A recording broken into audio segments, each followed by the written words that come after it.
For what it's worth, I had to fail to break through. Had to lose it all to do the best I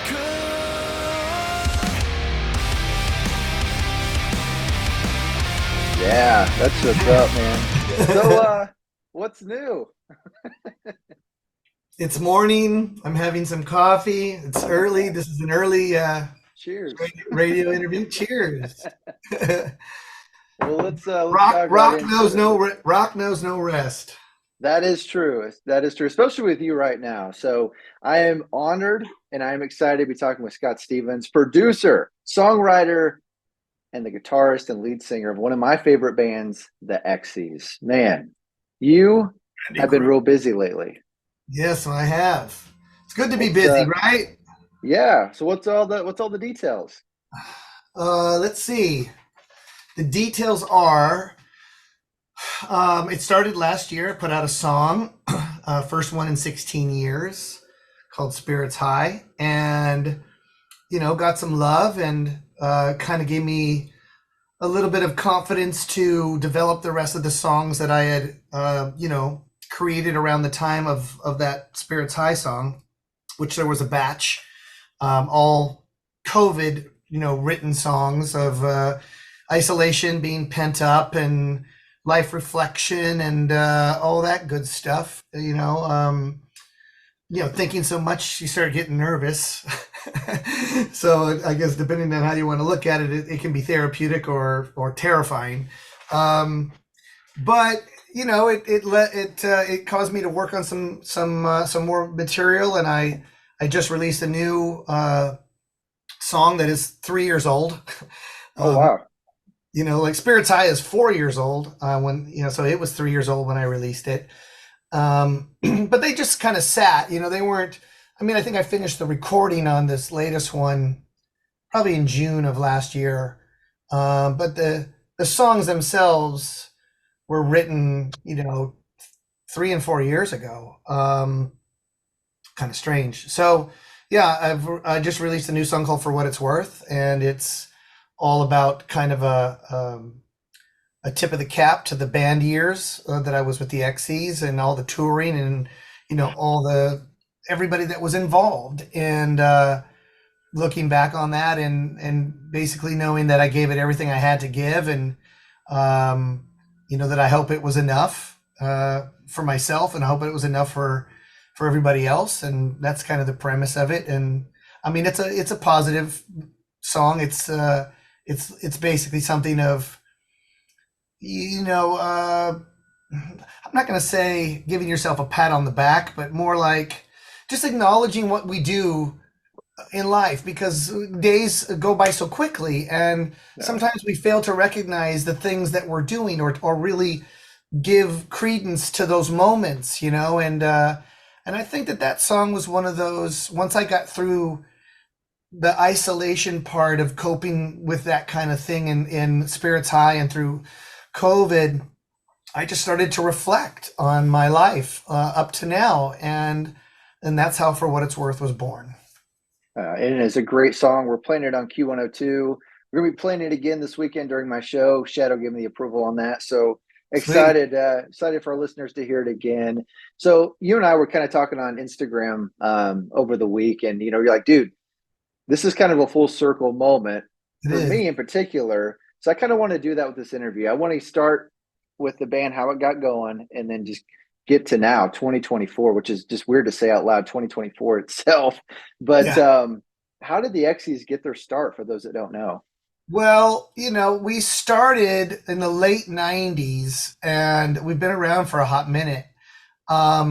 So it basically became, it was born out of frustration, because I was in a band. I was just a guitar player, and the singers that I was working with in the various bands, which I think I was in a couple,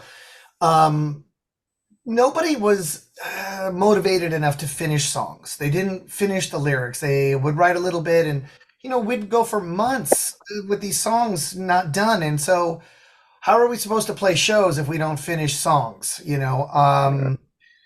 And once we finally got to a batch of songs, that became the set for years, and it just became stale. There was not enough progression. So out of that frustration, I started to write more. I started to really study the Beatles and music that I really liked, a lot of the '90s stuff, and I just started taping myself all the time.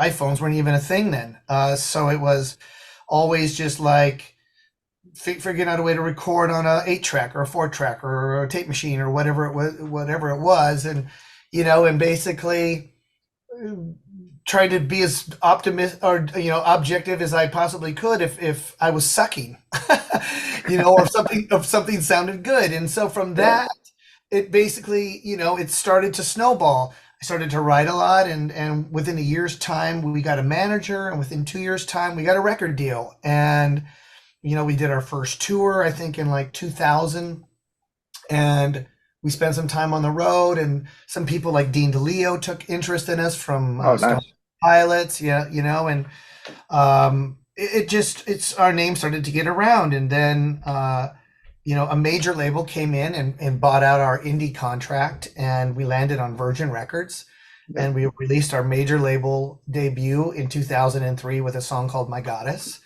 And we made a huge music video at that time.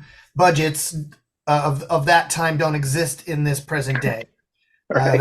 That video was $500,000, it was, we got a permit to shut down the 2 freeway. We had 70 stunt drivers and cars and 150 extras. And when we showed up on the set, it looked like a movie set. There was semis and makeup people and multiple cameras, and it was crazy. So that was our real first taste of being on a major. And then we toured on that for years and years. No, a year and a half. And then we put out, in 2005, we put out Head for the Door. And is that when I met you? Yes. Yeah, it was that tour, because you guys were out with like Breaking Benjamin, Shinedown, I think you were Silvertide.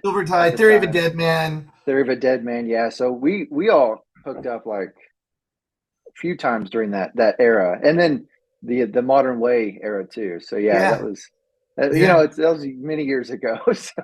Many years ago, but man, it's all good. We all get older. So that's true.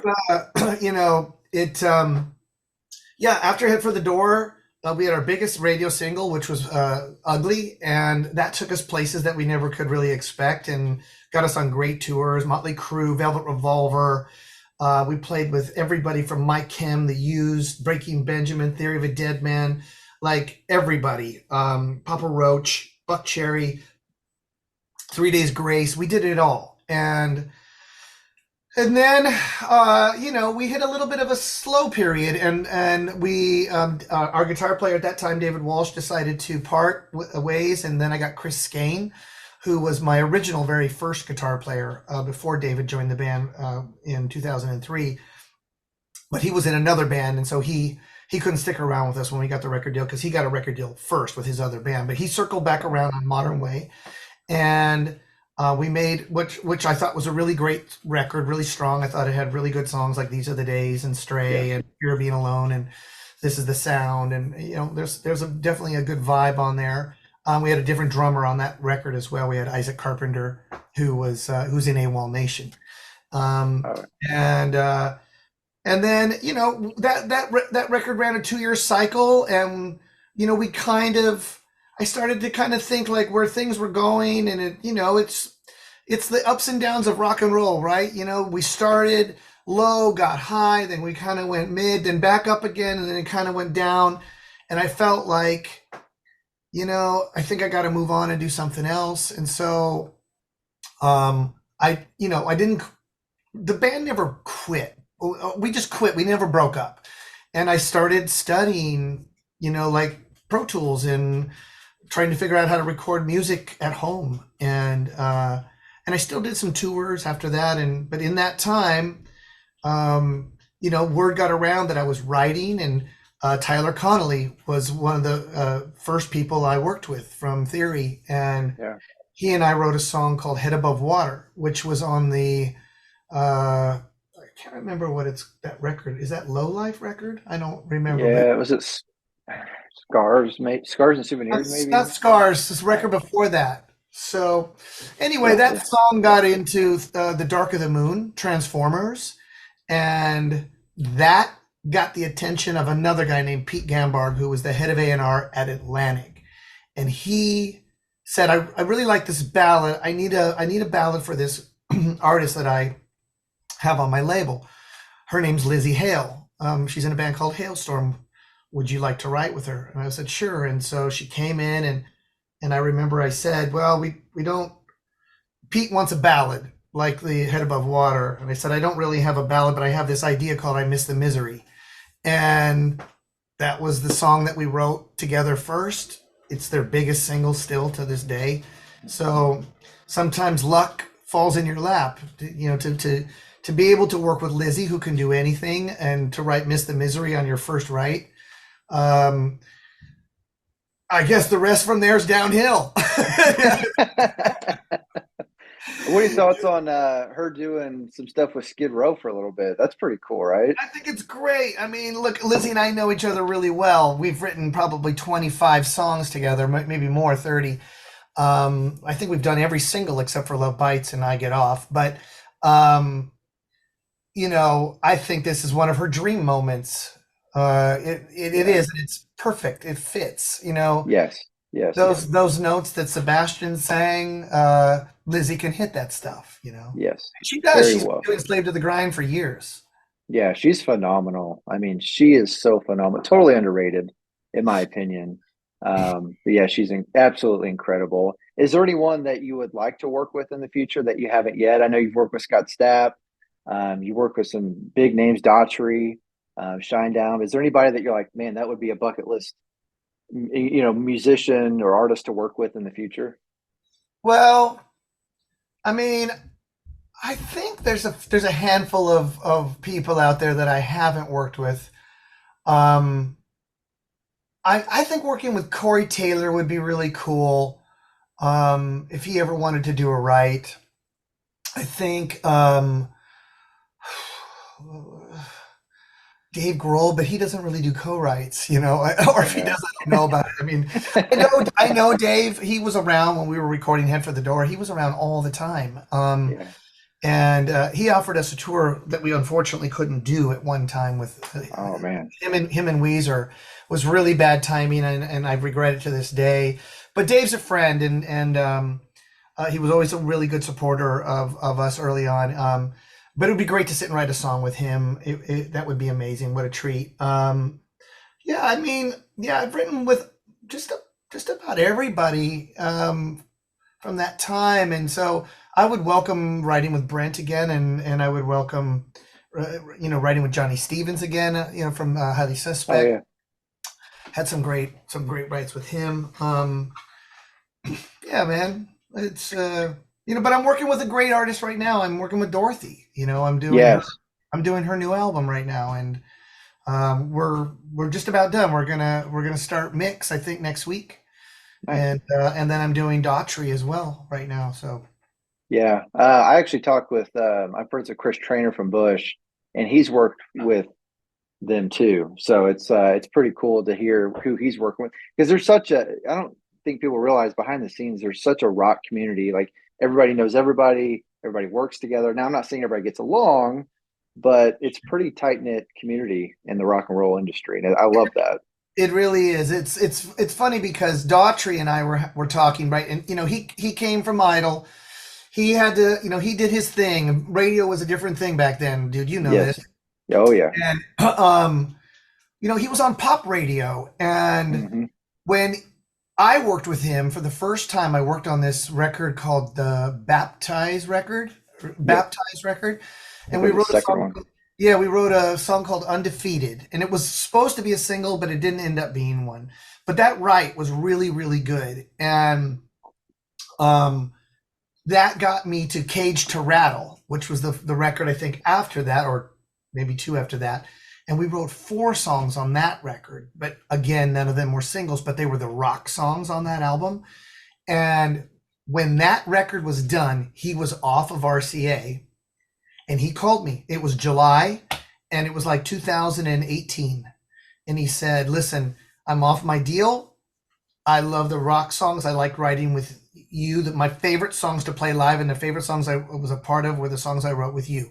And let's write a rock record. And so out of that came the record before this one, where Heavy as the Crown, and those were that was our real first foray together, of going, okay, we're going to tackle the active rock world.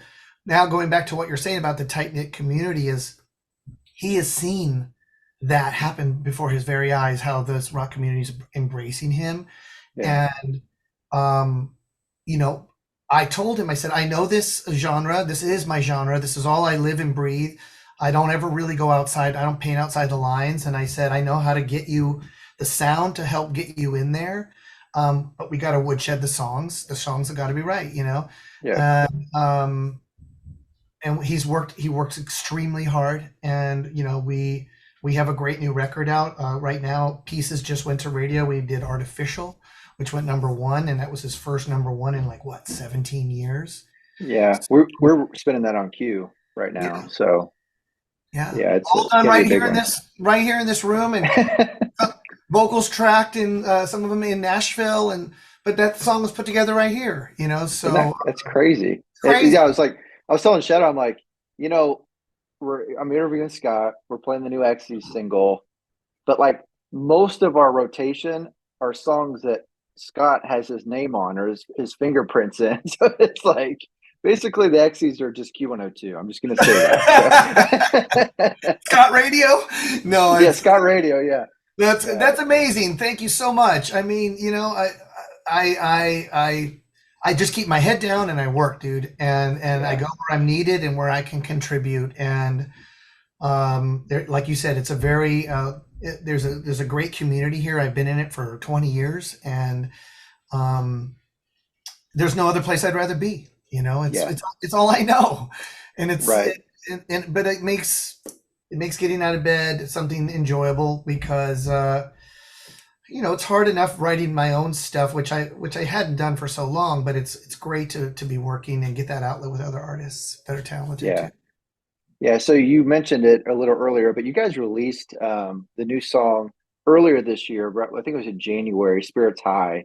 Yeah. Were you surprised by the response for that? Because it was massive, Scott. It was every time I got on social media, somebody was posting about Spirits High, and that was pretty awesome, right? Dude, it leveled me. It floored me. I had no idea something like that would ever happen. I remember being pretty scared, on the dawn of its release, and just going, what am I doing?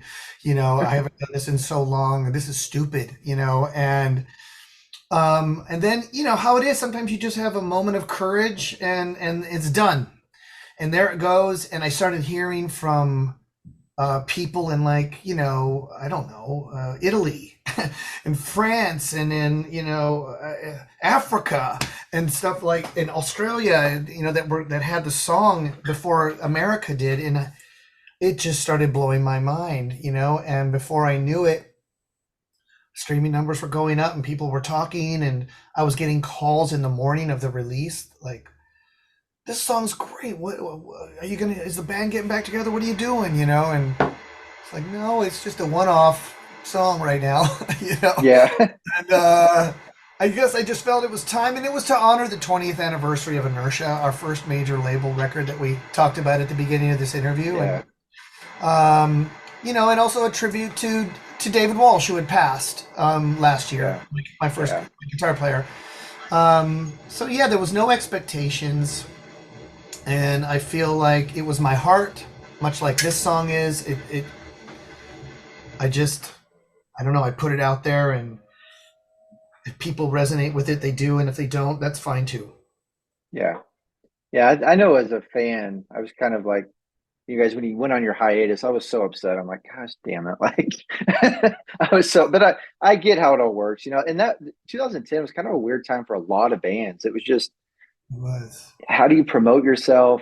Labels are changing, the scene's changing. It was just a weird time. So you know, when you're like, hey, I'm releasing a new song, I'm like, hell yeah, let's go. Like, Yeah, man. I mean, you're right. It was really tough, and it became very obvious that I needed to try something else, and that was daunting and scary too. I You bet. know, it's Yeah. I mean, watching the Exies kind of, as let's say, die.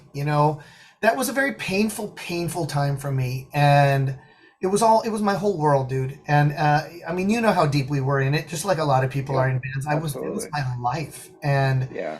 I had to watch that thing kind of die a slow death, and I pulled myself up. I got back up, and I started writing and producing, and that became, uh, my future.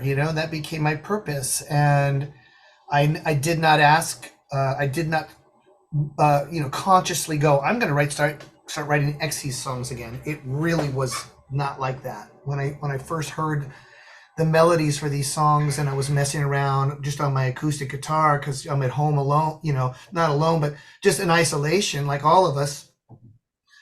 It just started to.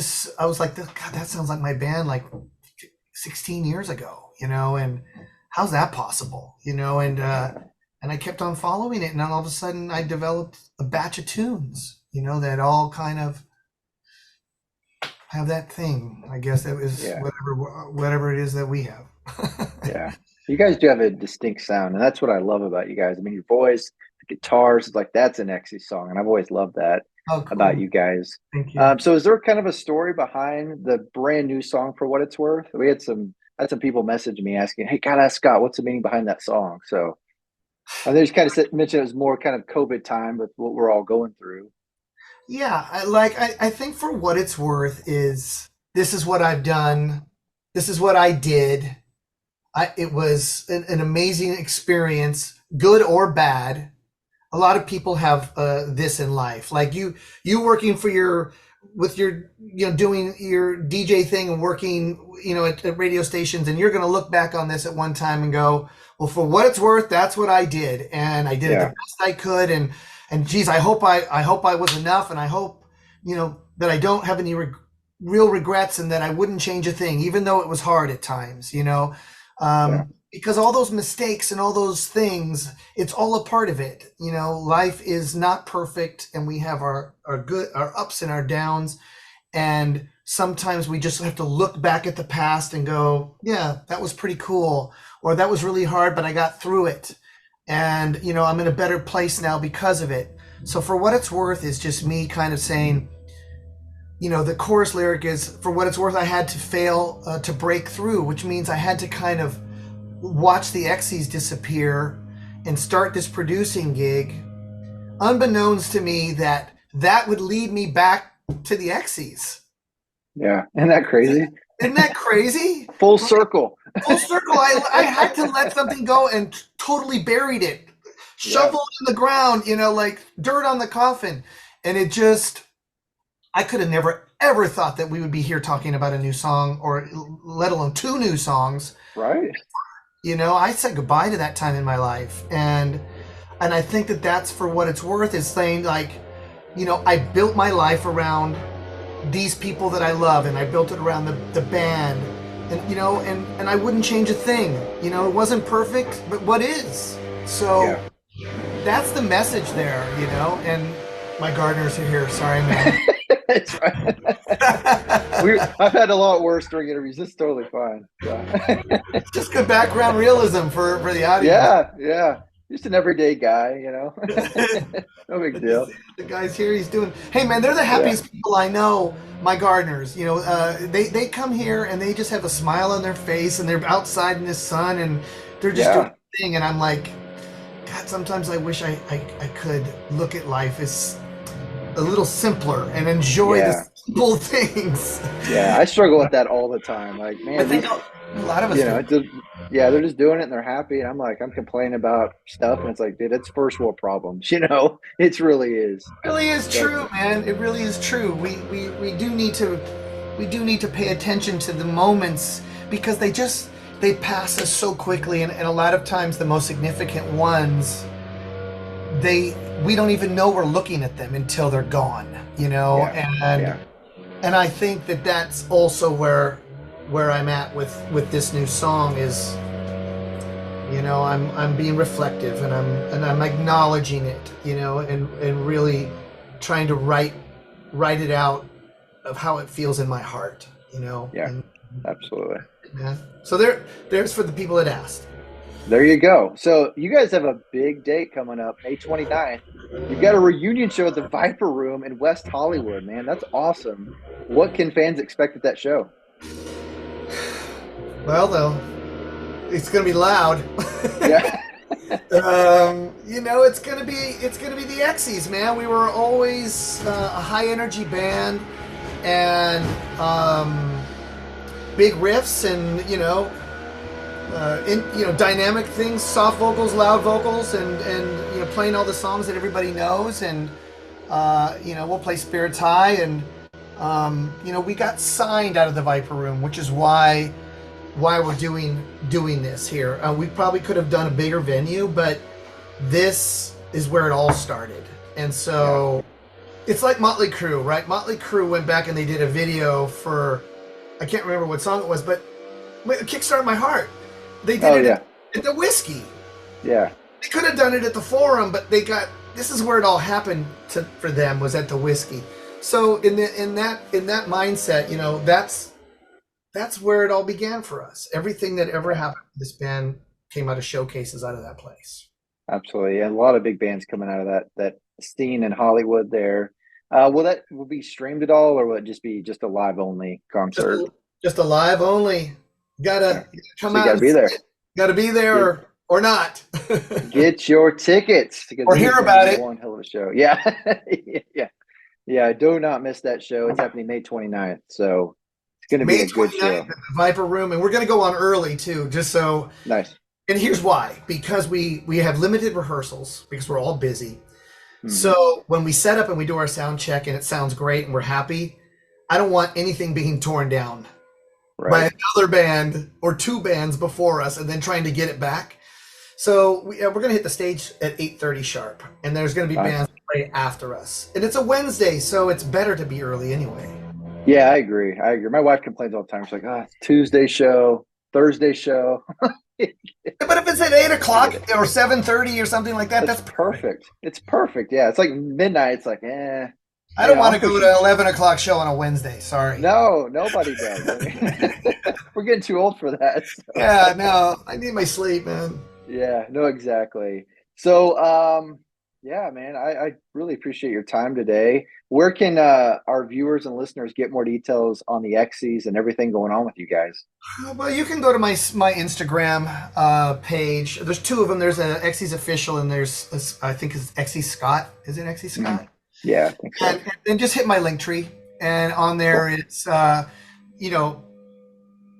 we have some new merch for what it's worth. It's the FWIW shirt, and it says "For What It's Worth" on the back, and the Exies, and then tickets to the Viper Room are there. I think they're $25, and that's not bad at all. That's a steal, people. That is a steal.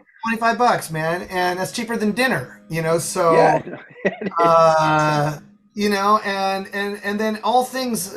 There's a whole bunch of links to anything. You can see the new lyric video For What It's Worth. You can see the lyric video for Spirits High, or the video that we shot. For that little homespun video that we did for that song, and it's all there. Yeah, and you're kind of teasing some upcoming stuff too. I don't want to get into that. I want you to obviously release that when you guys are ready, but follow Scott on social media, because some big stuff is coming. You literally teased it yesterday. Stuff is coming, big stuff. So big stuff is things coming. Are happening. Things are happening. I can give you an exclusive right now. Okay, we'll take it. The official video for What It's Worth. I just viewed it yesterday, and it's just amazing. It really is. It's a ride. I can't give it away what it is, but if you saw us like you did in the day, you're gonna like it. Awesome. And I think I'm gonna try to release it in a week.